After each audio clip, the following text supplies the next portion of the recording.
Hello, hello. Welcome back once again. It is, as usual, time for a couple chapters of this current story, which we are in the middle of Charlie and the Chocolate Factory. We find ourselves at chapter 23. And what is happening? Right. Oh, right. Okay, so there was the chewing gum that made you turn into, or made somebody turn into a blueberry. And now we're going to a room where on the door it says, square candies that look round. So chapter 23, square candies that look round. Everybody stopped and crowded to the door. The top half of the door was made of glass. Grandpa Joe lifted Charlie up so he could get a better view looking in. Better view. Looking in, Charlie saw a long table, and on the table there were rows and rows of small white square-shaped candies. The candies looked very much like small square sugar lumps, except that each of them had a funny little pink face painted on one side. At the end of the table, a number of Oompa Loompas were busily painting more faces on more candies. "There you are," cried Mr. Wonka. "Square candies that look round."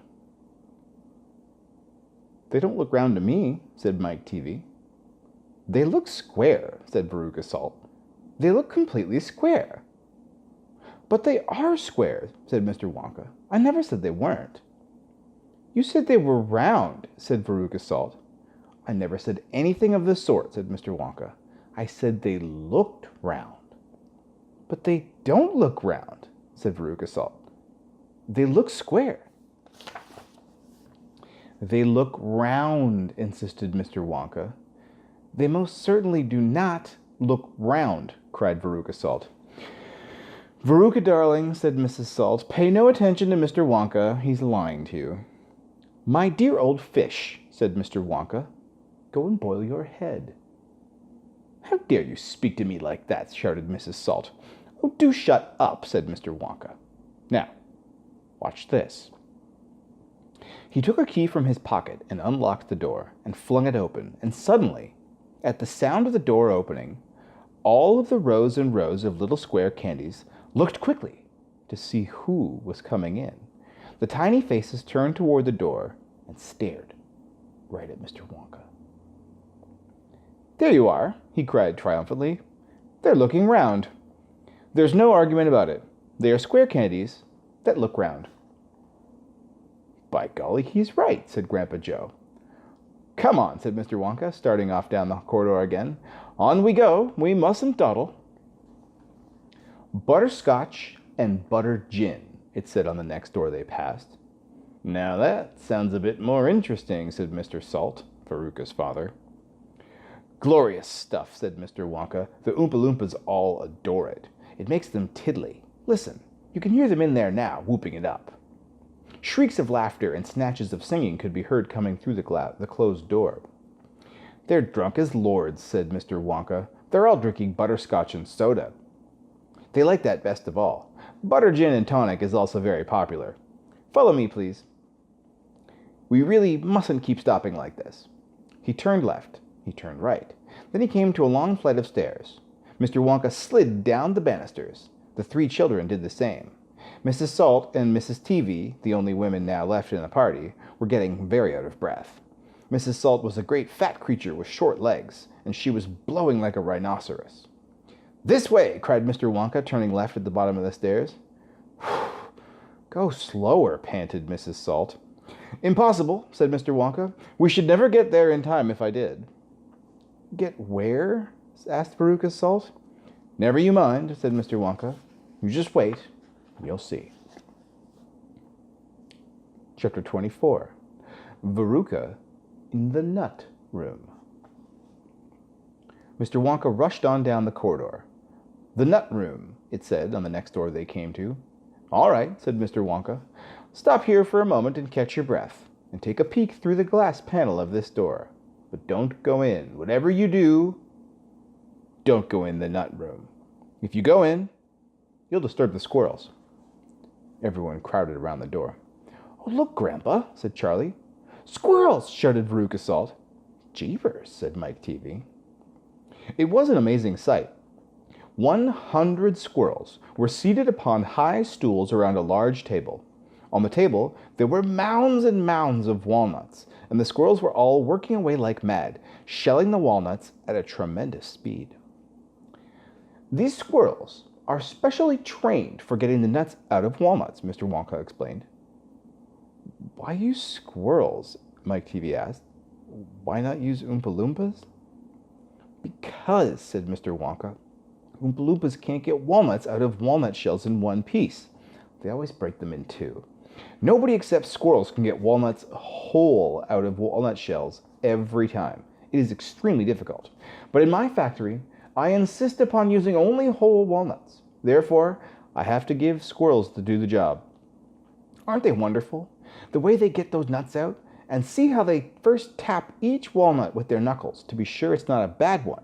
If it's bad, it makes a hollow sound, and they don't bother to open it. They just throw it down the garbage chute. Look there, watch that squirrel nearest us. I think he's got a bad one now.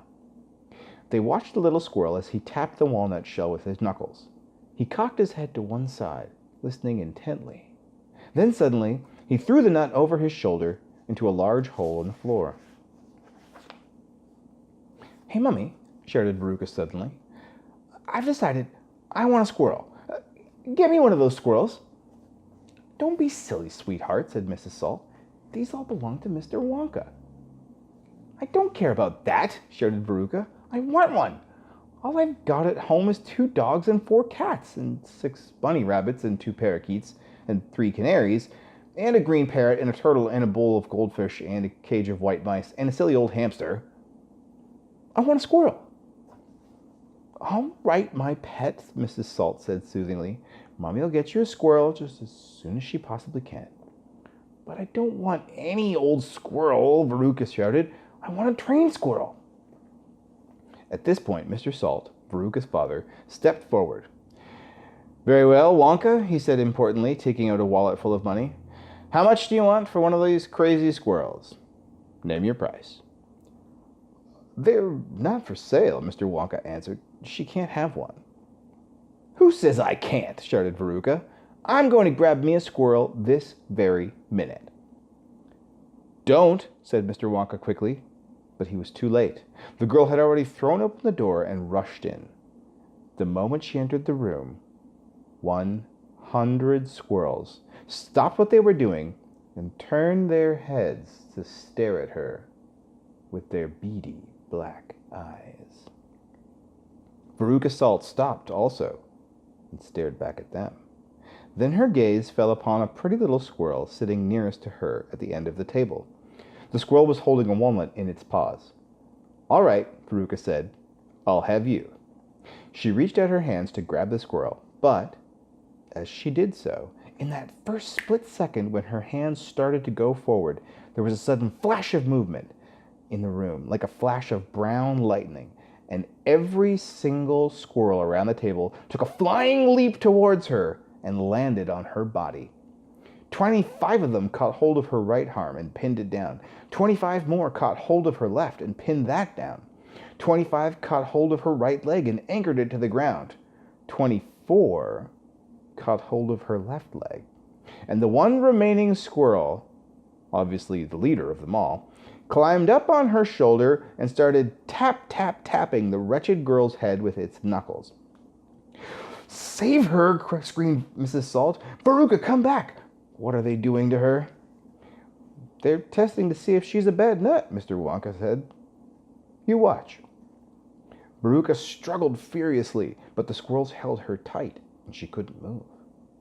The squirrel on her shoulder went on tapping on the side of her head with his knuckles. Then all at once, the squirrels pulled Veruca to the ground and started carrying her across the floor. My goodness, she is a bad nut after all, said Mr. Wonka. Her head must have sounded quite hollow. Veruca kicked and screamed, but it was no use. The tiny, strong paws held her tightly, and she couldn't escape. Where are they taking her? Shrieked Mrs. Salt. She's going where all the bad nuts go, said Mr. Willy Wonka. Down the garbage chute. By golly, she is going down the chute, said Mr. Salt, staring through the glass door at his daughter. Then save her, cried Mrs. Salt. Too late, said Mr. Wonka. She's gone. And indeed she had. But where? Shrieked Mrs. Salt, flapping her arms. What happens to the bad nuts? Where does the chute go to? Oh, that particular chute, Mr. Wonka told her, runs directly into the great big main garbage pipe which carries away all the rubbish from every part of the factory. All the floor sweepings and potato peelings and rotten cabbage and fish heads, stuff like that. Who eats fish and cabbage and potatoes in this factory, I'd like to know, said Mike TV. Oh, I do, of course, said Mr. Wonka. You don't think I live on cacao beans, do you? But, shrieked Mrs. Salt, but where does the great big pipe go in the end? Well, to the furnace, of course, Mr. Wonka said. To the incinerator. Mrs. Salt opened her huge red mouth and started to scream. Don't worry, said Mr. Wonka. There's always a chance that they've decided not to light it today. A chance? Yelled Mrs. Salt. My darling Veruca, she'll be sizzled like a sausage. Quite right, my dear, said Mr. Salt. Now see here, Wonka, he added. I think you've gone just a shade too far this time, I do indeed. My daughter may be a bit of a frump. I don't mind admitting it. But that doesn't mean you can roast her to a crisp. I'll have you know I'm extremely cross about this. I really am. Oh, don't be cross, my dear sir, said Mr. Wonka. I expect she'll turn up again sooner or later. She may not ever have gone down at all. She may be stuck in the chute just below the entrance hole. If that's the case, all you have to do is go in and pull her up again. Hearing this, Mr. and Mrs. Salt dashed into the nut room and ran over to the hole in the floor and peered in. Veruca, shouted Mrs. Salt. Are you down there? There was no answer. Mrs. Salt bent further forward to get a closer look. She was now kneeling right on the edge of the hole, with her head down and her enormous behind sticking up in the air, like a giant mushroom. It was a dangerous position to be in. She needed only a tiny little push, one gentle nudge in the right place. And that is exactly what the squirrels gave her. Over she toppled into the hole head first, screeching like a parrot. Good gracious me, said Mr. Salt as he watched his wife go tumbling down the hole. What a lot of garbage there's going to be today. He saw her disappearing into the darkness. What's it like down there, Angina? He called out. He leaned further forward.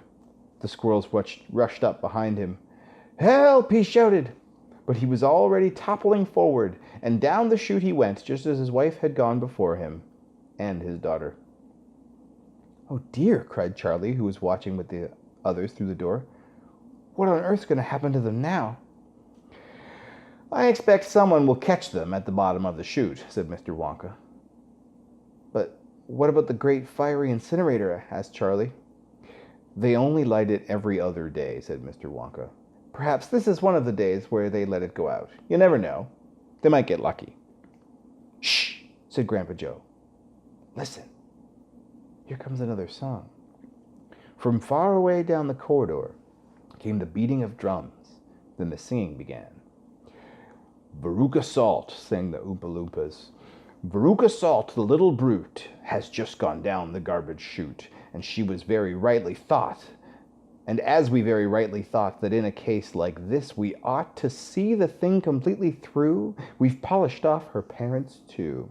Down goes Veruca down the drain, and here perhaps we should explain that she will meet as she descends a rather different set of friends to those that she has left behind. These won't be nearly so refined. A fish head, for example, cut this morning from a halibut. Hello, good morning, how do you do? How nice to meet you, how are you? And then a little further down, a mass of others gather round. A bacon rind, some rancid lard, a loaf of bread gone stale and hard, a steak that nobody could chew, an oyster from an oyster stew, some liverwurst so old and gray, one smelled it from a mile away. A rotten nut, a reeky pear, a thing the cat left on the stair.